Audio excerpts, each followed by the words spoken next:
Okay, we have one more presentation before we go into our lunch break, and our next speaker is, he told me he just flew in from New York. He's going to talk about the epic battle for your attention. So please give a warm round of applause for the chairman and the co-founder of eMarketer, Mr. Geoff Ramsey. Hello. Have fun. Thank you. Guten Tag. Are we ready? Let's try that again. Are we ready? Yes. I just talked. Jawohl. We're ready. Let's go. All right. The title of this, as you heard, is The Epic Battle for Consumer Attention.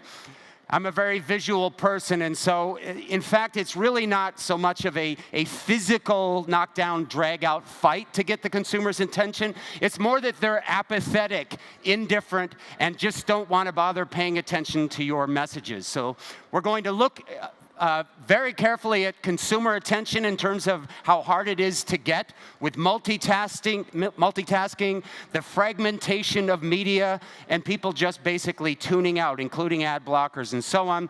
And then we're going to take a look at what are the marketing implications of that. How do you reach that inattentive consumer who's practically got ADHD like my 15-year-old at home? So with that, I also have to issue a warning. Has anybody ever seen me speak before in this room? Please raise your hand. Okay, some of you know. I'm about to go through something in the order of 52 slides, as many slides as in a deck of cards. There are about 187 different sources that I'm going to pull from with 492 builds. That is a lot of information. In fact, it's more information than you can humanly absorb in the 30 minutes that I have to speak. So don't even try taking notes. It's going to go way too fast. However, if you would like a copy of this presentation to share with your executives back at work, that's fine. You simply reach me later. You can hand me your business card, and I'll be happy to send it to you. In the US, we have a term for that. It's called opt-in. So let's get in. I suggest you fasten your seatbelts. If you haven't seen a lot of data in a while, you might want to get an extra cup of coffee. And if you really get overwhelmed by too many figures and statistics, you might want a different beverage. So let's get right into it. We'll start with looking at the global picture. You guys probably know this already, but there's a lot of people with phones around this world. In fact, 4.6 billion of them, 6 out of every 10 people on the planet. More importantly, if you look at smartphone penetration, at 2+ billion people on the planet with smartphones, that's 28% of the total population, and almost half of mobile users. And of course, those numbers are going to grow dramatically over the next few years. Let's make it real right here in Germany. Internet penetration is very high. Smartphone penetration is almost at 60% and growing. Social media, we're at Rock the Blog, right? Social media is very important in Germany. About 45% of the entire population is on social media. And of course, there's a lot of overlap. We find that 81% of social users in Germany access social media on their phones. And that's why so much of the revenues of Facebook, Twitter, Pinterest, etc., are mobile, and we'll take a look at that later. Now let's take a look at time, and we're going to look at where people spend time over the course of a day, and we're going to start in the U.S., but these trends are global in nature, as you will see. In the U.S., Americans spend about 12 hours a day with media. That includes double counting. So if I'm on my smartphone while I'm watching television, we will count both of those time spent with that media at the same time, because you can't really tell where that attention is going. And we'll see how complicated that is later.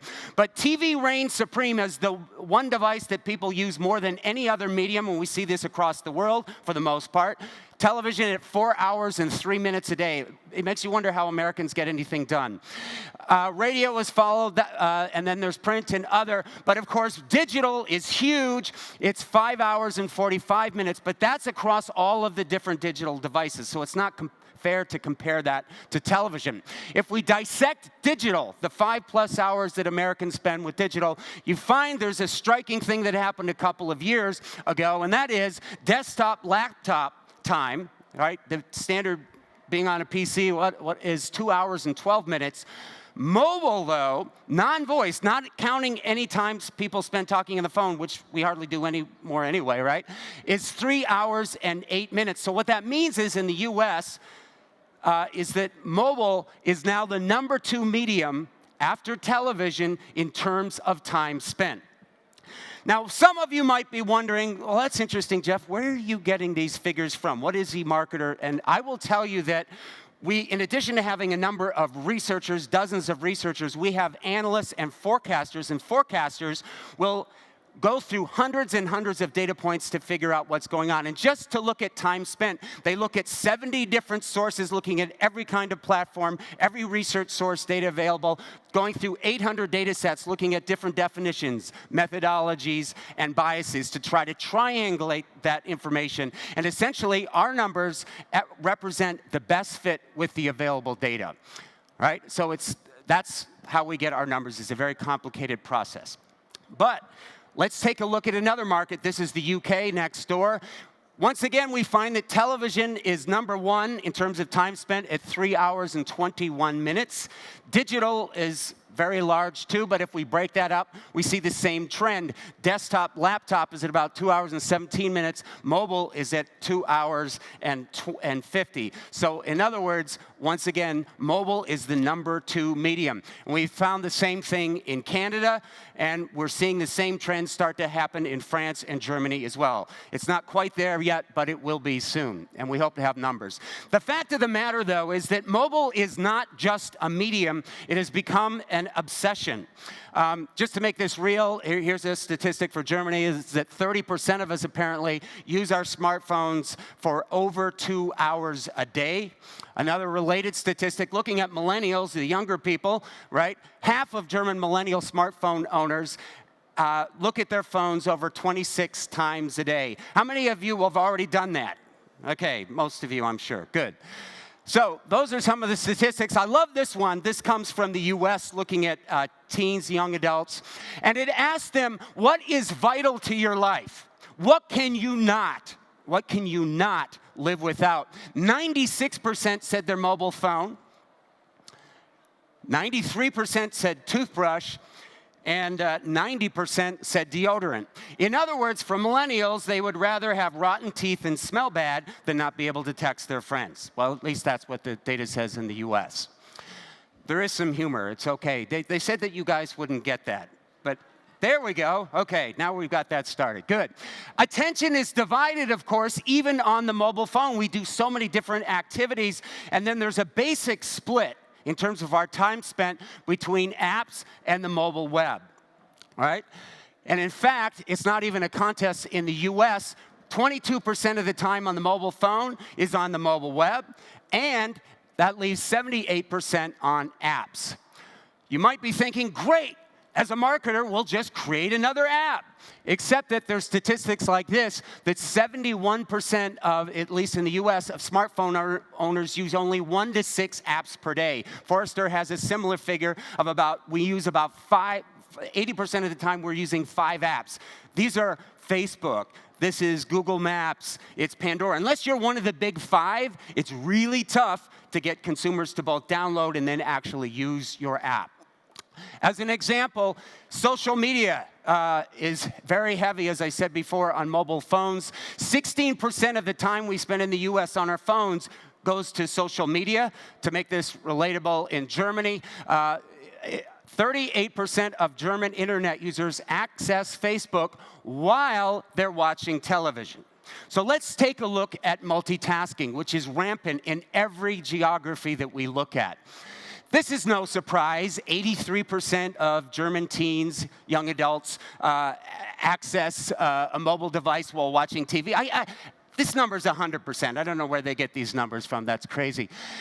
But you might be interested to know that over half of all German internet users are doing the same thing, which is accessing a second screen while watching television. Let's take a closer look at the data. This comes from TNS and Google, and as it shows here, 53% of all German internet users are simultaneously accessing a second screen while watching TV. That is behind Germany at 64%, and Americans it's only 43%, so Germans kind of right in the middle there. What's really interesting, though, is if you look at the content that is on that second screen, it has nothing to do with What's on the TV screen? It's unrelated, 81%, and the numbers are similar in other geographies as well. This is just in Germany. So it's really hard for marketers to break through and actually have content that is related to the TV content. There's another thing that we need to look at, kind of sociological, which is that multitasking, as we know it, is a myth. How many of you have teenagers or young adults at home? They will swear that they can process two forms of information at the same time. While you're talking to them, they can be doing their homework and listening to music and talking to their friends or Skyping or whatever. But the fact is, people who think they are multitasking have no clue what they're missing. There are switching costs as we go from one media to the next. And if you think your ad is being seen or heard, you may be wrong because people are tuning out and looking at something else. Humans, let's make this clear, can only process information from one source at a time. And that applies to everybody. I love this. Multitasking, the single best way to screw up both jobs. Keep that in mind. So, how people are watching TV and video is changing, of course, in a couple of ways. Number one is the what. We used to watch just cat videos and so on our digital media, and now we're watching full-length TV shows and movies. And how we're watching has changed from just on our desktop, which is a few years ago. We're spending more and more time watching movies and TV shows on our phones and eventually on our connected TVs. And in fact, here's an interesting statistic. This was just released by Netflix at the World Mobile Congress, and they said that half of their users at Netflix watch video on their phones, but at this point, it only accounts for 10% of time. Watch that number grow over the next several years. This is my living room. And I just want to illustrate a point. When I walk in that living room and the family is watching something on the TV screen, right? I often have no idea where that show is coming from. Because the fact of the matter is, from a device standpoint, we have Apple TV at home, we have an Xbox, we have Roku, and probably a couple of other devices that are lost somewhere in our couch. In addition to that, we subscribe to Amazon, we subscribe to HBO, and Netflix. So the fact is, I have no idea where that program is actually coming from. Is it being streamed? Is it just on the regular television? But one thing we do know is that there's almost never any ads because we're paying for those subscriptions. That is the way the world is starting to tilt. So watch out if you're looking to put all your money in TV advertising. If we look at on a global scale, this is looking at percent of internet users in a given country who are regularly watching digital video. We see that the US, UK, and Canada are roughly tied around 2/3. If we switch gears and we look at, for instance, Germany, this is not eMarketer's number. We have some other sources that we've triangulated. In Germany, the figure is about 56%, but that will grow, and pretty much very soon, in a couple of years, 2/3 of Germans will be doing the same. The fact of the matter is, if we just take a step back and we look at all of the devices that we have available to us that are connected to the internet, it is absolutely mind-boggling. Everybody's talking about wearables. Does anybody have any kind of a wearable in this? You know, think about it. If you have a smartphone, aren't you wearing that on you? So virtually everybody has got some kind of wearable. What's interesting, too, is that despite all these devices, you got your connected fridge, you got your connected car, you might have a connected security system at home. But what happens is often the smartphone is the remote control for all of them. The smartphone is kind of like the operating system. And in fact, in a Bitkom survey, they found that 1/3 of Germans have their phones connected to their car, and largely to play music. I do the same thing, although my music choices are a little bit different. You might want to take a note of that. So if we move on, marketers are paying attention to these trends. This is an Economist Intelligent Unit survey, and it looks at trends that marketing executives in France, Germany, and the UK believe will have the biggest impact in 2020. So this is a few years out, and way up there is wearable technology. In fact, it's number 1 in Germany. But after that, also important are Internet of Things and real-time mobile personalized transactions. What we need to keep in mind here is that we do not want a repeat of what happened with email turning into spam. We cannot screw it up. we don't want to think of wearables and the Internet of Things as so much opportunities for advertising. Yes, you could, but it should be more about the data that you're collecting through these devices so that you can anticipate consumer needs and serve them up services or information or even entertainment that will be relevant to them. That is the secret to success. In sum, if we're looking at the consumer side of things in terms of media fragmentation, it is not just fragmentation anymore. Audiences have been atomized into what I call a fine mist, right? So that's the problem, but it's worse, because there are other obstacles to attention. As one example, we've all heard about the viewability issue. We have a bunch of data from different parts of the world, but about 50% of display ads are viewable. It's a little less in the United States, maybe a little bit more on a global basis. In Germany, the numbers are fairly high. In other words, only about half of the ads that are served digitally are actually viewable. So there's one problem. Another problem is ad blocking. We've done a number of reports on this, and we found that about 10 to 12% of global internet users block ads. But if we look at certain countries, the predilection to do that is higher, and in fact is very high in Germany at about 25%. That's not an official figure. These are kind of draft figures, if you will, looking at a collection of data. These are some of the sources that we looked at where we kind of came up with around 25%, which is one of the highest rates in the world. So that's another problem. And then finally, there are the attitudinal problems you have to get over, because this day and age, particularly with younger people, is that they are mentally choosing to not pay attention to your ads. There's what we call banner blindness is one example of that. But then there's this kind of general skepticism, a resistance, a hesitancy to look at any ads unless you are really right on target and you're speaking to me, right?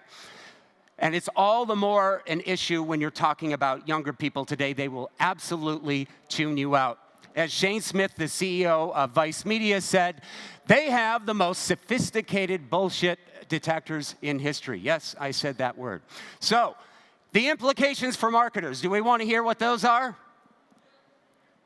Who said that? Let's join him. Do we want to hear what the implications for marketers are? Yes. Maybe it's time for that second cup of coffee. Here's the CMO of one of the biggest companies in the world, Linda Buff, who said, we want to be where our audience is spending their time, period. And she gets that right. What she's talking about is where are they going to put their dollars in terms of media to reach that fragmented consumer. Let's take a quick picture. This is Western European advertising spending, the whole market. It's about a 90 billion market. Digital media is at about 30 billion. Mobile's at about 14 billion, looking across Western Europe. Mobile is now 44% of digital media. We'll take a closer look at that in a second. And digital media is now 1/3 of all media advertising spending in the Western European market. Let's see how that turns out. It looks, as you can see here, that Western Europe is right on the average across the entire globe. You find that Germany and France are a little behind. Eventually, they will catch up. If we go up further on the line, United States and Canada have a higher digital proportion of their dollars going to digital at 36%. And the leaders in the world, for different reasons, are China, which just kind of leapfrogged into mobile, and that's digital. And UK is at the top at 53% of all dollars, or in that case, pounds, go to digital media. So we'll take a closer look at Germany and see where that's going. And what we find is that 29%, this is based on a bunch of different data we've looked at, and in fact, I believe this is our numbers. 29% of time spent in Germany is with digital, as we saw. TV is at about 25%. Print, oh my gosh, 36%, sorry, this is of actual spending. 36% of media spending in Germany is going to newspapers, whereas all of the statistics that we look at suggest that the average German only spends about a little less than an hour a day reading newspapers. So there's a big kind of disconnect here where we're spending all of this money on media advertising in print, and yet print occupies only about an hour a day out of probably an 8, 9, 10 media hour day. So we have a disconnect, and that's going to change. Let's look at growth rates for media on a global basis. Total media growth rate is about 5.7%. The US and UK are pretty much in line with that. France and Germany are behind at only about 1% growth for total media. That's television, radio, print, digital, everything put together.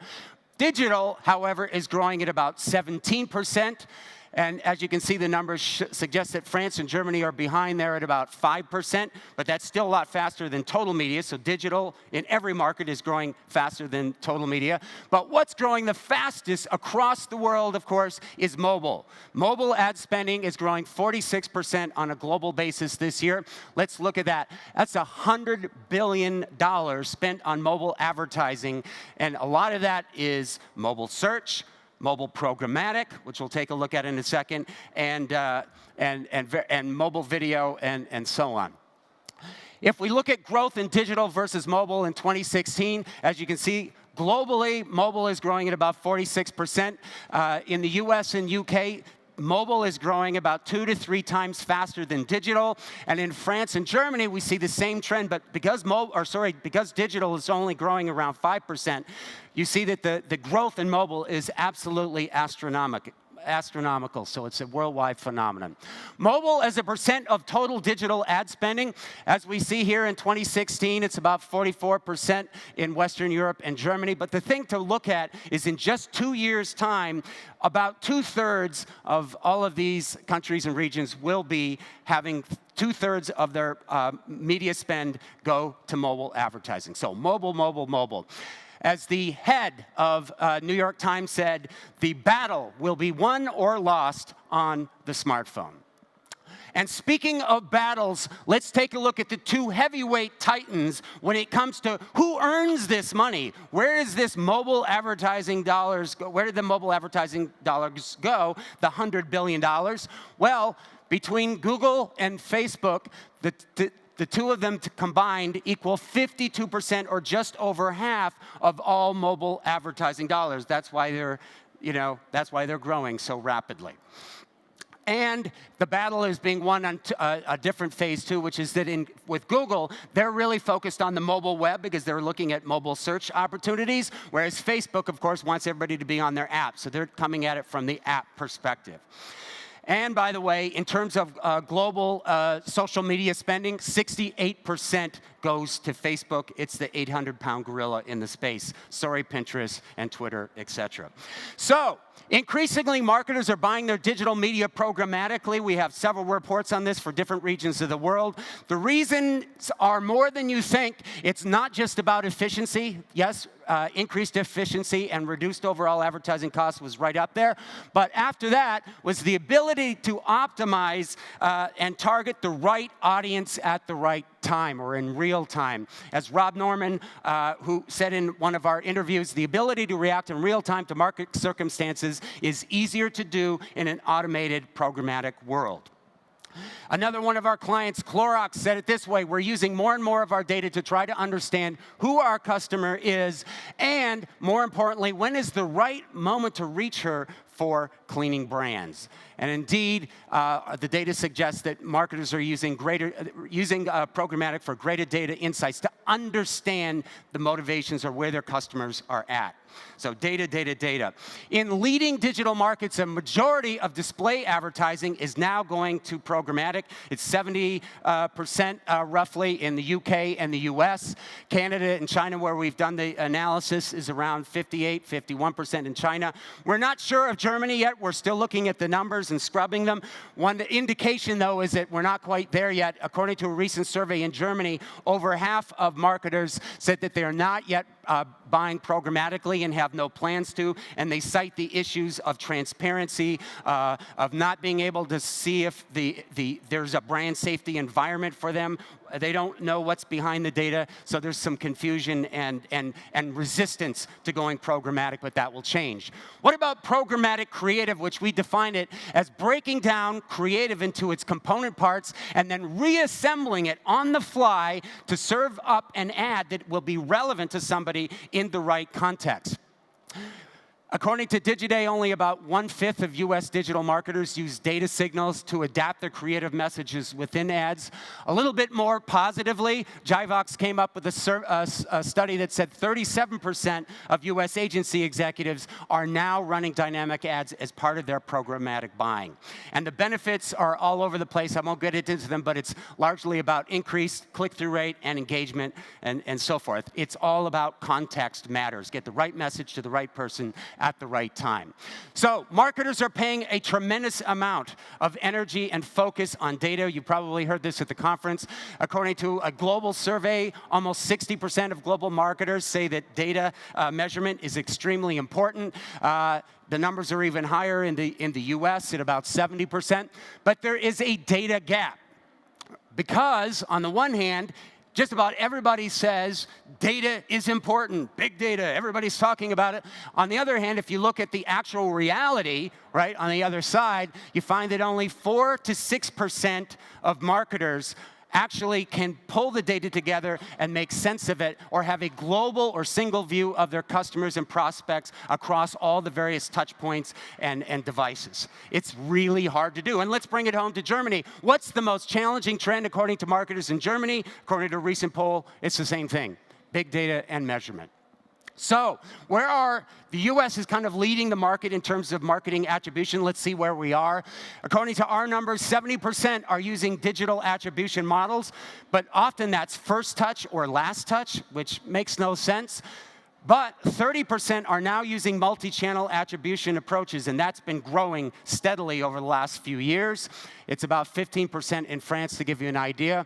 But as we said in our recent multi-attribution report, if you want to conduct automated, personalized marketing at scale and close the loop on measurement and attribution, you better get your marketing stacked together. You've got to put all of the pieces together and across all data and channels. Here's the 2 obstacles that you need to watch for, particularly if you're in a large company. The first obstacle comes in terms of your organizational chart. This is an actual org chart description from one of our clients, and it was explained to the sales rep that we have 2 sides to the business. And one side is digital strategy, and the other side is direct and all kinds of other things, right? And they describe it as a brick wall. We don't want to hear what the other side is doing. We don't want to see their information. If we're going to buy a subscription demarketer, we're going to just do it on our own. We don't want to talk to the other group. If that's happening in your company, well, that's happening in a lot of companies. It's a very familiar pattern. Then there's the silos that happen across all of the different digital media. I'm head of search. I'm head of social media. And these folks don't talk with each other, and the data doesn't talk to each other. And mobile is particularly a problem. It's like on a separate spreadsheet, right? So, biggest challenge of mobile advertising, no surprise, it's lack of attribution transparency. We go into that in detail in many of our reports. So, what are the solutions? Very simple. First of all, remove the silos. This is an organizational HR issue. You've got to remove the silos, and it has to be right up from up top. You have to spend more on data platforms and tools, and as you can see in the US and globally, there's a groundswell movement. More and more marketers are planning to spend more on data technologies to manage all that information. And you got to hire data-savvy talent, but there's a huge talent gap in the US alone. McKinsey says it's a 50 to 60% gap between the analytic talent they need and what they have now. And then, of course, people have to get outside help. And in North America, 2/3 of marketers are planning to bring in outside consultants or so on to help them manage all of this information. So, the conclusion here is that managing data across platforms, devices, and so on is absolutely essential to not just to survive, but to meet the expectations of consumers, particularly millennials, who expect you to keep up with them as they go seamlessly from one device to the other. And it's particularly true with millennials, as I said before. But if you're only looking at data, you're only going to get halfway there. Data is like looking in the rearview mirror to see what happened, and that's great. But try driving a car where you're just looking backwards, unless you have a self-driving car, which I hear that we're doing anyway. But you also have, with your marketing, you also have to look forward, and you have to figure out how you're going to connect with consumers. That's the big idea, the creative that gets consumer actually interested in what you have to say. So, with marketing, to close, you have to get 3 things right. You have to have the right place or the context, and the mobile phone helps you do that. You have to have the right time. Again, mobile is a real-time media. And you have to do 3, it's very important. You also have to provide value. What do I mean by value? I mean you have to be telling stories. You have to be entertaining. You have to provide some kind of utility. Be useful to the consumer. It's not just about pitching your product. It is about engaging with them on their terms. As Linda Boff, the CMO of General Electric, says, if we create a great story, they will pay attention. And isn't that what we're all trying to do? And they've done it with some really clever ads that draw you in with Jeff Goldblum. They're very funny. You can go look at them on YouTube. The Lego Movie. Our entire family, including our oldest teenager, sat and watched this whole movie twice. And our 6-year-old dug it.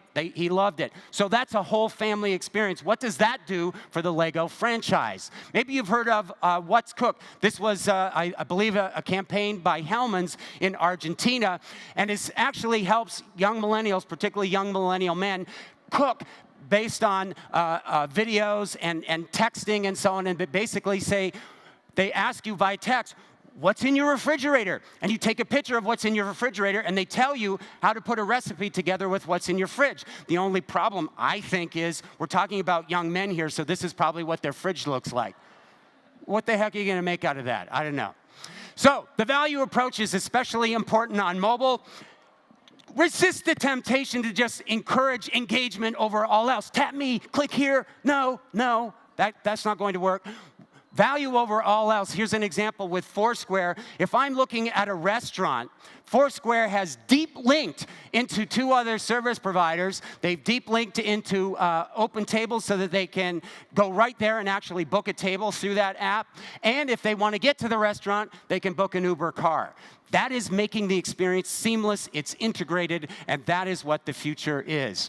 That's why advertisers are moving towards, as I said before, dynamically created ads and native ads to increase relevancy and that whole integration with the content.